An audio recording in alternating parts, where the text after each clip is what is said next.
بسم الله الرحمن الرحيم نحمده ونصلي على رسوله الكريم أما بعد قال النبي صلى الله تعالى عليه وسلم خيركم من تعلم القرآن وعلمه أو كما قال صلى الله تعالى عليه وسلم.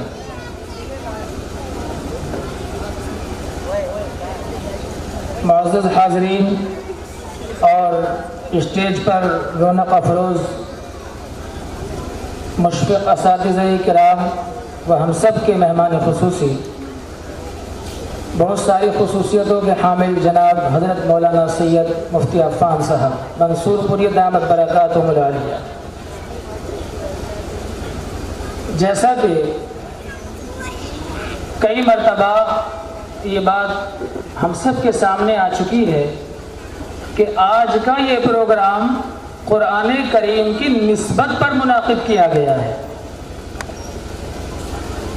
اور جو چیز نسبت قرآن کے ساتھ متصف ہو جائے، جس چیز کی نسبت قرآن کریم کے ساتھ جڑ جائے، اس کا مقام اعلیٰ اور بلند ہو جاتا ہے۔ ہم سب کے بڑے جمعیت علماء ہند کے اولین ذمہ دار حضرت مولانا محمود حسن دیوبندی رحمۃ اللہ علیہ، جن کو شیخ الہند کے لقب سے نام سے یاد کیا جاتا ہے، میں بس ان کی ایک فکر بیان کر کے اپنی جگہ لوں گا۔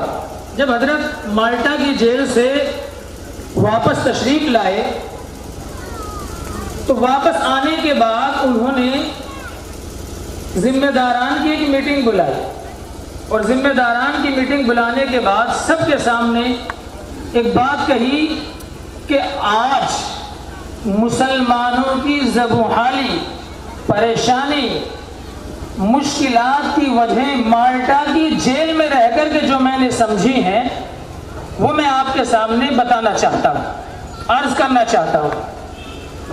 سب لوگ متوجہ ہو گئے، اتنی بڑی شخصیت مالٹا کی جیل سے واپس آئے ہیں تو کیا سمجھ کے آئے ہیں، کیا بات بیان کرنا چاہتے ہیں؟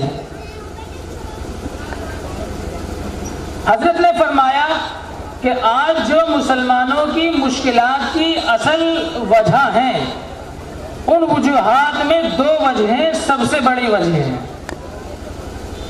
پہلی وجہ مسلمانوں کا آپس کا اختلاف، اور دوسری وجہ مسلمانوں کی قرآن کریم سے بے رغبتی اور دوری۔ یہ حضرت نے 100 سال پہلے تقریباً کہا تھا، اور آج اگر ہم اس وقت کے حالات سے اب حالات کا موازنہ کریں تو اس اعتبار سے اور بھی زیادہ گراوٹ ہے۔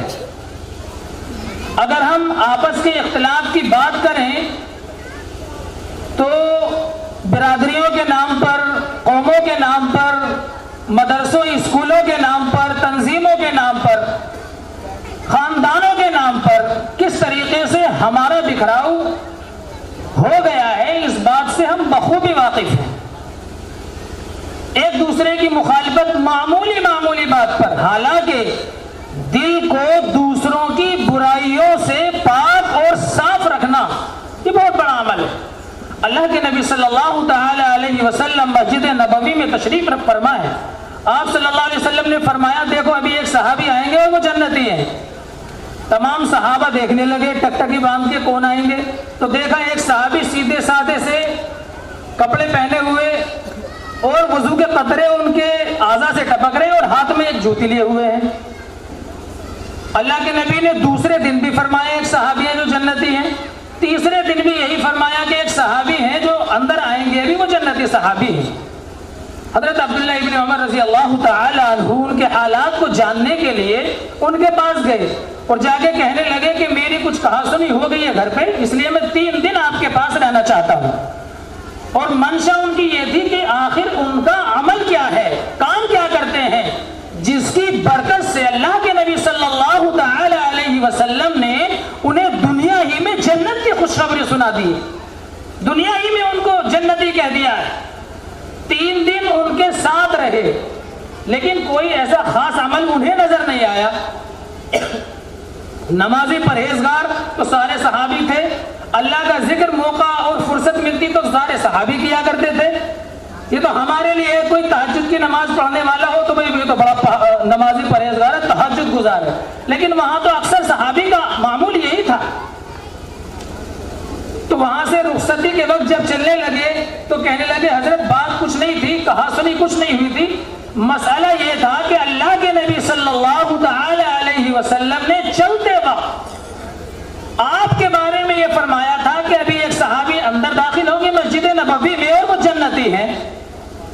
تو میں آپ کا وہ عمل دیکھنے کے لیے آیا تھا کہ جس عمل کی برکت سے آپ کو اللہ کے نبی نے جنت کی خوشخبری دنیا ہی میں سنائی.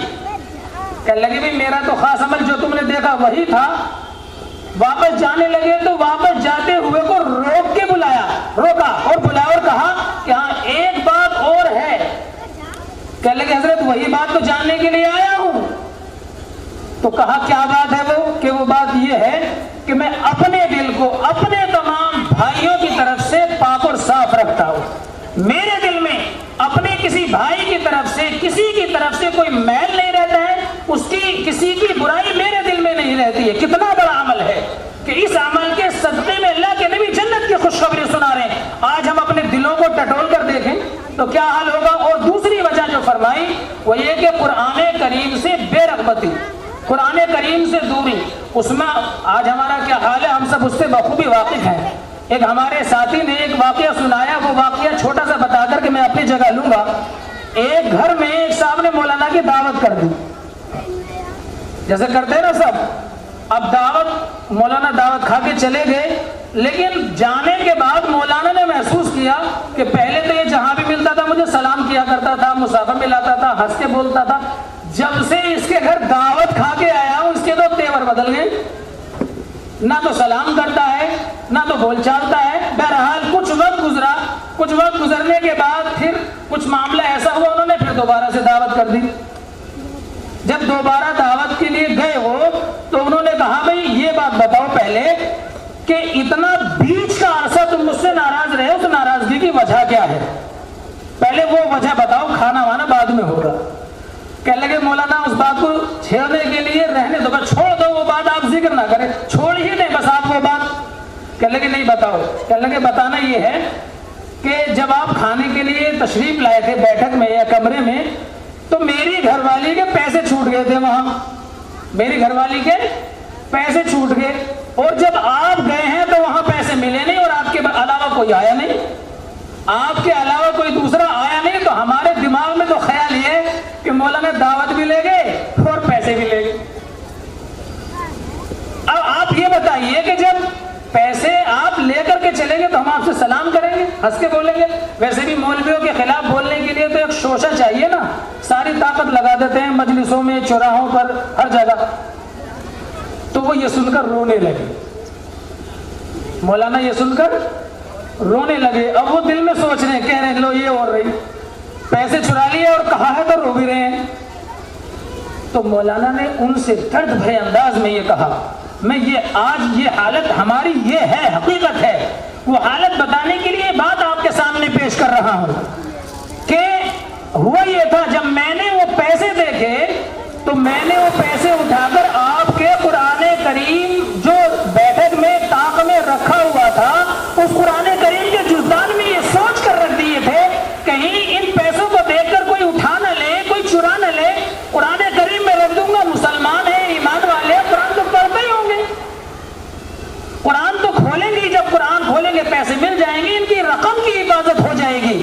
رقم کی حفاظت کی نیت سے آپ کی وہ رقم میں نے قرآن کریم کے جزدان میں رکھ دی تھی. میں اس وجہ سے رہا ہوں, مہینوں گزر گئے ہیں, اس گھر میں قرآن کریم کھولنے کی نوبت نہیں آئی.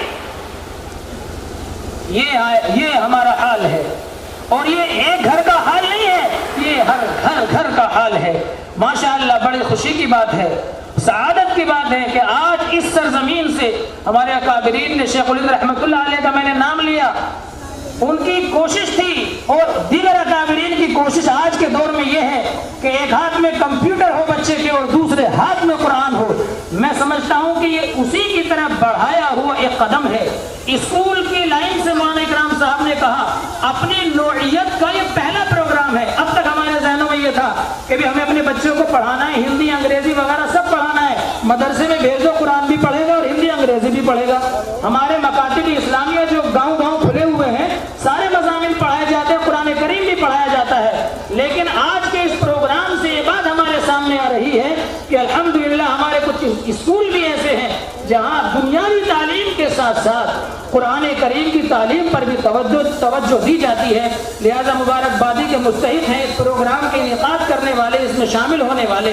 میں اپنی طرف سے جمعیت علماء ضلع ہاپوڑ کی طرف سے بے حد شکریہ ادا کرتا ہوں، مبارکباد پیش کرتا ہوں، آئے ہوئے مہمان کا استقبال کرتا ہوں، آپ سبھی حضرات کا دل کی گہرائیوں سے استقبال کرتا ہوں، اللہ سے دعا کرتا ہوں اللہ تبارک و تعالی ان نوجوانوں کی فکروں میں وسعت و بلندی پیدا فرمائے، استقامت عطا فرمائے، اللہ ان کی خدمات کو قبول فرمائے، آمین وآخر دعوانا الحمدللہ رب العالمین۔ کریم جو بیٹھک میں طاق میں رکھا ہوا تھا اس قرآن کریم کے جزدان میں یہ سوچ کر رکھ دیے تھے کہیں ان پیسوں کو دیکھ کر کوئی اٹھا نہ لے، کوئی چرا نہ لے، قرآن کریم میں رکھ دوں گا، مسلمان ہیں، ایمان والے ہیں، قرآن تو پڑھتے ہی ہوں گے، قرآن تو کھولیں گے، جب قرآن کھولیں گے پیسے مل جائیں گے، ان کی رقم کی حفاظت ہو جائے گی۔